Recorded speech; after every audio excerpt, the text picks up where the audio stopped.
ದೇವ, ಸುಖದ ಸುಪ್ಪತ್ತಿಗೆಯಲ್ಲಿ ಓಲಾಡಬೇಕಾಗಿದ್ದ ಸಾವಿತ್ರಿ ಇಂದು ನನ್ನೊಡನೆ ಈ ಘೋಂಡ ಅರಣ್ಯದಲ್ಲಿ ಕಷ್ಟಪಡುವಂತೆ ಮಾಡಿರುವೆಯಲ್ಲ. ಕುಹುಕಿಗಳ ಕುಯುಕ್ತಿಯಿಂದಾಗಿ ರಾಜ್ಯಕೋಶಾದಿಗಳೆಲ್ಲವನ್ನೂ ಕಳೆದುಕೊಂಡು ರಾಜ್ಯನಿಷ್ಠನಾಗಿರಬೇಕಾಗಿದ್ದ ಈ ಸತ್ಯವಾನ ಇಂದು ರಾಜ್ಯ ಭ್ರಷ್ಟನಾಗಿರುವನಲ್ಲ. ಇದೇನು ಇಷ್ಟು ಹೊತ್ತಾದರೂ ಸಾವಿತ್ರಿ ಆಹಾರವನ್ನೇ ತರಲಿಲ್ಲವಲ್ಲ. ಅವಳು ಬರುವವರೆಗೂ ಈ ಮರವನ್ನಾದರೂ ಕಡಿಯೋಣ.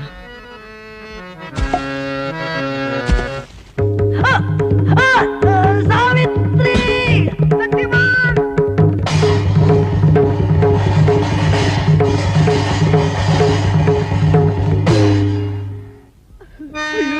ಅಯ್ಯೋ ಪ್ರಾಣೇಶ್ವರ, ಪ್ರಾಣಕಾಂತ, ಏನಾಯ್ತು ಪ್ರಭು?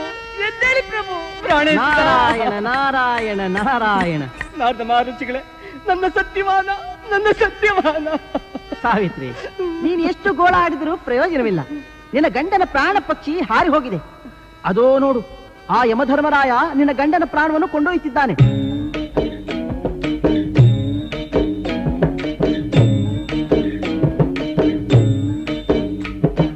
ಹೋಗಬೇಡ ಹೋಗಬೇಡ ಯಮರಾಯ, ನನ್ನ ಗಂಡನ ಪ್ರಾಣ ಕೊಡು ಜವರಾಯ. ಹೋಗಬೇಡ ಹೋಗಬೇಡ ಯಮರಾಯ, ನನ್ನ ಗಂಡನ ಪ್ರಾಣ ಕೊಡು ಜವರಾಯ.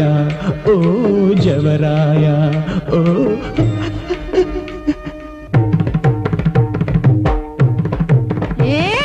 ಬರಬೇಡ ಬರಬೇಡ ನನ್ನಿಂದೆ, ಬರಬೇಡ ಬರಬೇಡ ಬರಬೇಡ ನನ್ನಿಂದೆ, ಬರಬೇಡ. ಸಾವಿತ್ರಿ, ಕಾಕ ಕಾಕ ಹಿಡಿಬೇಕು. ಅಷ್ಟದಿಕ್ಪಾಲಕರಲ್ಲಿ ಅಗ್ರಗಣ್ಯನು ನೀನೇ, ಧರ್ಮದ 4 ಪಾದಗಳು ನೀನೇ. ಪಾಪ ಪುಣ್ಯವ ಗಣಿಸಿ ಶಿಕ್ಷಿಸುವೆ ನೀನು, ಒಳ್ಳೆತನವನ್ನು ಗಣಿಸಿ ರಕ್ಷಿಸುವೆ ನೀನು. ಆ ಯಮರಾಜ.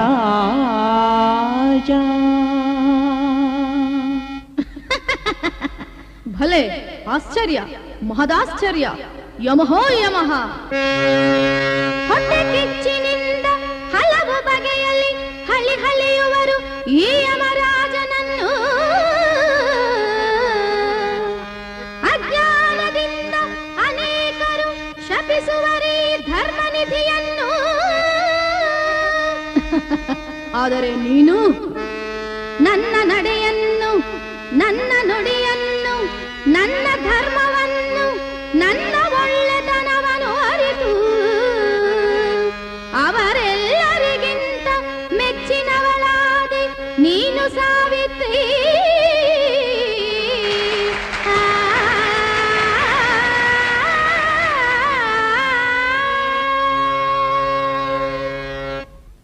ಸಾವಿತ್ರಿ, ನಿನ್ನ ಭಕ್ತಿಗೆ ಚುಚ್ಚಿದ್ದೇನೆ. ಅಲ್ಲಲ್ಲ, ಮೆಚ್ಚಿದ್ದೇನೆ. ಅದಕ್ಕೆ ನಿನಗೆ 1, 2, 3 ವರಗಳನ್ನು ಕೊಡುವೆ, ಬೇಡಿಕೋ. ಆದರೆ ನಿನ್ನ ಗಂಡನ ಪ್ರಾಣವೊಂದನ್ನು ಬಿಟ್ಟು. ಕೋಣಕ್ಕೆ ಹುಲ್ ಹಾಕಿದ್ವಾ? ಅದೇ ಗೊತ್ತಾಗ್ತಾ ಇಲ್ವೇ? ಹಾಕಿದ್ದೀನಿ.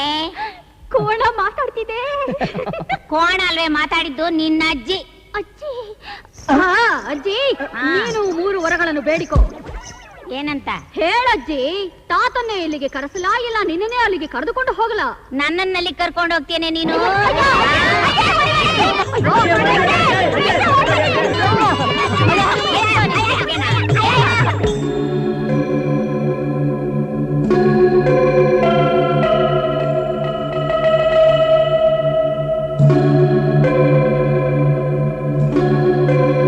ಶಿವನೇ, ಅಲ್ಲ ಗುರುವೆ, ಕಾಸು ಕೊಟ್ಟಂತೂ ಕಡ್ಡಿ ಹಚ್ಚಲ್ಲ.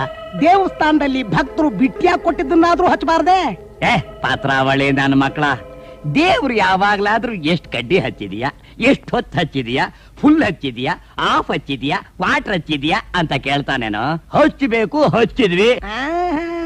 ಇನ್ನೊಂದ್ ವಿಷಯ ತಿಳ್ಕೊಳ್ರಲ್ಲ, ಭಕ್ತರು ಕೊಟ್ಟಿದ್ದನ್ನ ದೇವರಿಗೆ ತೋರಿಸಿ, ಮನೆಗೆ ತರಿಸಿ, ಅಂಗಡಿಗೆ ಸಾಗಿಸಿ, ಭಕ್ತರು ಕೊಟ್ಟಿದ್ದನ್ನ ಪುನಃ ಅವರಿಗೆ ಮಾರಿಸಿ ಹಣ ಮಾಡೋದನ್ನ ಕಲಿಬೇಕಂಡ್ರಲ್ಲ. ಇದೊಂಥರ ರೊಟೇಷನ್ನು. ಅಲ್ಲ ಗುರುವೆ, ದೇವ್ರಿಗೆ ಮೋಸ ಮಾಡಿದ್ರೆ ದೊಡ್ಡ ರೋಗ ಬರಕಿಲ್ವಾ?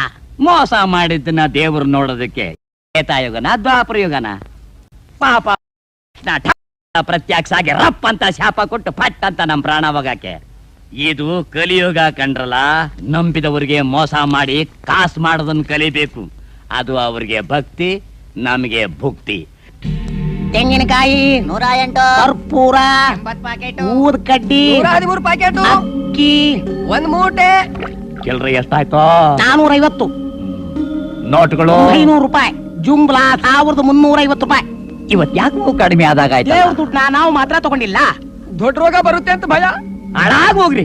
ಅದಿರ್ಲಿ, ಚಿಲ್ರೆ ಎಲ್ಲ ದೇವ್ರ ಅಕೌಂಟ್ಗೆ ಹಾಕು, ನೋಟ್ ಎಲ್ಲ ನನ್ ಕೈ ಕೊಡು. ಶೂಟಿಂಗ್ ಖರ್ಚ್. ಲೇ ನನ್ನ ಮಗನೇ, ಸಂಪಾದನೆ ಮಾಡದಂತೂ ಕಲೀಲಿಲ್ಲ, ಉಳಿಸೋದನ್ನಾದ್ರೂ ಕಲಿಯೋ. ನೋಡ್ತಾ ಇರಿ ಗಂಡ ಅಂದ್ರೆ ಸತ್ಯವಾನಿಗೆ ಜೀವದಾನ ಮಾಡ್ದಲೆ ಹಾಗೆ ಬಂದ್ಬಿಟ್ಟಲ್ಲ, ಇದು ನ್ಯಾಯನಾ? ಸತ್ಯವಾನನಿಗೆ ಪ್ರಾಣ ಕೊಡೋದು ಹಂಗಿರ್ಲಿ. ಆ? ನಾನೇನಾದ್ರೂ ಸ್ವಲ್ಪ ಹೊತ್ತು ಅದೇ ಗೆಟಪ್ ನಲ್ಲಿ ಅಲ್ಲೇ ಇದ್ದಿದ್ರೆ ಡಾಮ್ ಡಸ್ಕ ಡಂಕ ಪಲಾಸ್ ಅಜ್ಜಿ ನನ್ನ ಪ್ರಾಣನ ನಿಜವಾದ ಮನೆಗೆ ಹ್ಯಾಂಡ್ ಓವರ್ ಮಾಡ್ಬಿಡ್ತಿದ್ಲು. ನಿನ್ ಪ್ರಾಣ ಒಂದೇ ಅಲ್ಲ, ಈ ಎಡಬಿಡಿಂಗಿ ಪ್ರಾಣ, ಈ ಚಿಲ್ಟೇರ್ಗಳ ಪ್ರಾಣ, ಎಲ್ಲಾರ ಪ್ರಾಣ ಒಟ್ಟಾಗಿ ಹೋಲ್ಸೇಲ್ ಆಗಿ ಗಂಟಾಕಿ ಯಮನ ಕೋಣದ ಕೊಂಬಿಗೆ ನ್ಯಾತಾಕ್ಬಿಡ್ತಿದ್ದೆ. ಮುಚ್ಚ ಬಾಯಿ. ಇಷ್ಟು ವಯಸ್ಸಾದ್ರೂ ನಿನಗ್ ಬುದ್ಧಿನೇ ಬರ್ಲಿಲ್ಲ. ಕೆಲ್ಸ ಕಾರ್ಯ ನೋಡೋದ್ ಬಿಟ್ಬಿಟ್ಟು ನಾಟಕ ನಾಟಕ ಅಂತ ನೀವ್ ಅಲಿಯೋದು ಅಲ್ದೆ ಮಾಲನ್ ಜೊತೆ ಹಾಕೊಂಡು ಅಲಿತಾ ಇದ್ದೀರಾ? ಬರೀ ಅಲಿತಿದೀವಿ ಅಷ್ಟೇ, ಏನ್ ಆರ್ಸ್ಕೊಂಡು ಹೋದ್ವಿ? ಕುಳ್ಳ ನನ್ನ ಮಗನೇ, ಹೀಗೆ ಮಾತಾಡ್ತಿರು, ನಿಮ್ದೆಲ್ಲಾರ್ದು ಕತ್ತರಿಸ್ಬಿಟ್ಟು ಕೈ ಕೊಟ್ಬಿಡ್ತೀನಿ. ಏನಜ್ಜಿ ಯಾವಾಗ್ಲೂ ಒಟೋಟ ಅಂತಿರ್ತೀಯ? ಅಂತದ್ ನಾವ್ ಏನ್ ಮಾಡಿದೀವಿ? ಮುಚ್ಚೆ ಬಾಯಿ. ನನ್ನ ಮಗ ಟೀಚರ್ ಟ್ರೈನಿಂಗ್ ಪಾಸ್ ಮಾಡ್ಕೊಂಡು ಈ ಊರಿಗೆ ಮೇಷ್ಟ್ರಾಗಿ ಬರ್ತಾ ಇದ್ದಾನೆ.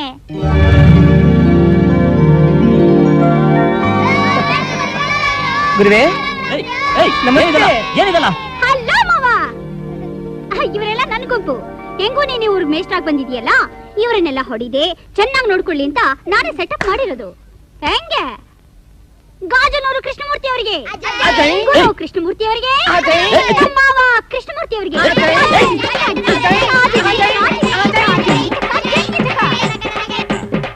ಯಾವನ್ನ ಅವನು? ನನಗೆ ತಿಳಿದಂಗೆ ಮಂಗಳವಾದ್ಯ ಬಾರಿಸ್ತಾವನೆ ನಮ್ಮೂರಲ್ಲಿ. ವಸಿ ಅವನ ಅಡ್ರೆಸ್ ಇಸ್ಕಂತೀಯ? ಏನ್ ದೇವಮ್ಮ, ಮಗನ ಮೆರವಣಿಗೆನ ಭೂ ಸಂಭ್ರಮದಿಂದ ಮಾಡ್ತಾ ಇದೆಯಲ್ಲ, ಅವನೇನ್ ಕಲೆಕ್ಟರ್ ಆಗಿ ಬತ್ತಾವನ ಇಲ್ಲ ಅಮಲ್ದಾರನಾಗ್ ಬತ್ತಾವನ? ಅಲ್ಲ ಭೂತಯ್ಯನವ್ರೆ, ಅಮೂಲ್ದಾರರಾದ್ರೇನು, ಕಲೆಕ್ಟರ್ ಆದ್ರೇನು, ದೊಡ್ಡ ದೊಡ್ಡ ಆಫೀಸರ್ ಆದ್ರೇನು, ಎಲ್ಲಾರು ಮೇಷ್ಟ್ರ ಹತ್ರನೇ ಪಾಠ ಕಲ್ತ್ಕೊಂಡ್ ಬರ್ಬೇಕು ಗೊತ್ತಾ? ಈ ಜಗತ್ನಲ್ಲಿ ದೇವ್ರನ್ನೊಬ್ಬನ್ ಬಿಟ್ರೆ ಪಾಠ ಹೇಳ್ಕೊಡೋ ಮೇಷ್ಟ್ರ ಎಲ್ಲಾರ್ಗಿಂತೂ ದೊಡ್ಡವ್ರು ಗೊತ್ತಾ? ತೂಕವಾದ ಮಾತು ತಿಳ್ಕೊಳ್ಳೋರಿಗೆ ಇದೊಂದು ಮಾತು ಸಾಕು. ಶಿವ ಅಮ್ಮ, ಏನಪ್ಪ ಇದು ನಿನಗೆ ಚೆನ್ನಾಗಿದೆಯಾ? ತುಂಬಾ ಚೆನ್ನಾಗಿದೆ. ಊಟಕ್ಕೆ ಬಡಿಸ್ತೀನಿ, ಬೇಗ ಬಂದ್ಬಿಡಿ. ಇದು ನಿನ್ಗಮ್ಮವ ಸೂಪರ್ ಕಲರ್, ತುಂಬಾ ಚೆನ್ನಾಗಿದೆ.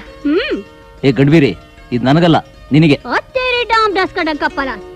ನಾವ್ ನಾಟಕದಲ್ಲೇ ಲೇಡಿ ಪಾರ್ಟ್ ಮಾಡಲ್ಲ, ಇನ್ ರಿಯಲ್ ಲೈಫ್ ಅಲ್ಲ. ಹೆಂಗು ತಂದಿದೀಯಾ, ನೀನು ಯಾಕೆ ಡಿಸಪಾಯಿಂಟ್ ಮಾಡ್ಬೇಕು? ನಮ್ ಸಾವಿತ್ರಿಗಾಗತ್ ಬಿಡು. ಎಲ್ ಬಿಡ್ತೀಯ ನಿನ್ ಡಂಕ ಪಾಲಸ್ ಬುದ್ಧಿನ? ಮಾವನ್ ಮಗಳು ಉಟ್ಕೊಳ್ಳಿ ಅಂತ ಪ್ರೀತಿಯಿಂದ ತಂದ್ರೆ ಅವಳು ಯಾವಳೋ ಸಾವಿತ್ರಿ ಗಾಯತ್ರಿ ಕೊಡ್ತೀನಿ ಅಂತೀಯಾ? ಅಬ್ಬಾ, ತಗೋ. ನನ್ಗೆ ಉಟ್ಕೊಳಕ್ ಬರಲ್ಲ ರೀ. ನಾನ್ ಕಲಿಸ್ತೀನ್ರಿ. ಆಹಾ, ಅಷ್ಟೇ ಅಲ್ಲ, ಅಡಿಗೆ ಮಾಡೋದು, ಬಟ್ಟೆ ಒಗೆಯೋದು, ಪಾತ್ರೆ ತೊಳೆಯೋದು, ಕಸ ಹೊಡಿಯೋದು, ಒಬ್ಬ ಹೆಂಗಸ್ ಕಲಿಬೇಕಾದ ಎಲ್ಲಾ ಕಲೆಗಳನ್ನು ನಾನ್ ಕಲಿಸ್ತೀನಿ. ಮಾವ, ಮತ್ತೆ ಅದು ಯಾವುದು? ಡಂಕ ಪಾಲಸೆ. Girish, yes sir. ಜಗನ್ನಾಥ ಆನೇಕಲ್, ಇದೀನ್ ಸರ್. ಅಂಜನಮ್ಮ, ಬಂದಿದ್ದೀನಿ ಸರ್. ಹ? ಏನಮ್ಮ ಅದು? ತಲೆ ಹಿಂದೆ ಆಂಜನೇಯನ ಬಾಲದ ತರ ನೆಟ್ಟಿ ನಿಂತಿದೆ. ಅದು ಮದುವೆ ಆಗಿ 30 ವರ್ಷ ಆದ್ರೂ ಮಕ್ಳೇ ಹುಟ್ಟಿರ್ಲಿಲ್ವಂತೆ. ಅದಕ್ಕೆ ಆಂಜನೇಯನ ದೇವಸ್ಥಾನದ ಹತ್ರ ಹೋಗಿ ಹೆಣ್ಮಗು ಹುಟ್ಟಿದ್ರೆ ಅಂಜನಮ್ಮ ಅಂತ ಹೆಸರಿಟ್ಟು ನಿನ್ ಬಾಳದ ತರ ಜಡೆ ಹಾಕ್ತೀನಿ ಅಂತ ಹರಕೆ ಹೊತ್ಕೊಂಡಿದ್ರಂತೆ ಸರ್. ಅದಕ್ಕೆ ಈ ತರ ಜಡೆ ಚೆನ್ನಾಗಿಲ್ವಾ ಸರ್? ಚೆನ್ನಾಗಿದೆ, ಚೆನ್ನಾಗಿದೆ. ಸದ್ಯ ಜಡೆ ಮಾತ್ರ ಹೊತ್ಕೊಂಡಿದ್ದಾರೆ, ಪೂರ್ತಿ ಗೆಟಪ್ ಹೊತ್ಕೊಳ್ಳಿಲ್ವಲ್ಲ. ಕೂತ್ಕೋ. Thank you sir. Arun Nehru. Yes sir. ಏನಾಯ್ತು ಡ್ರೆಸ್ಸು? Superman sir. ಸೂಪರ್ ಮ್ಯಾನಾ? ನಮ್ಮ ಹೆಸರು ಡೈಲಾಗ್ ಗೊತ್ತಿಲ್ವಾ ಸರ್? ಗೊತ್ತಿಲ್ಲಪ್ಪ.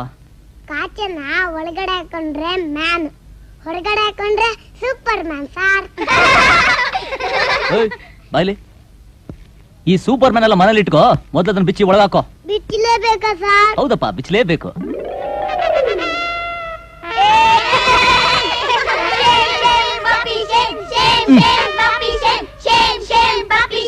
ನೋಡಿ ಸಾರ್, ನೆಹರು ಅವ್ರೆ, ಇದೇನ್ ನಿಮ್ಮ ಅವತಾರ?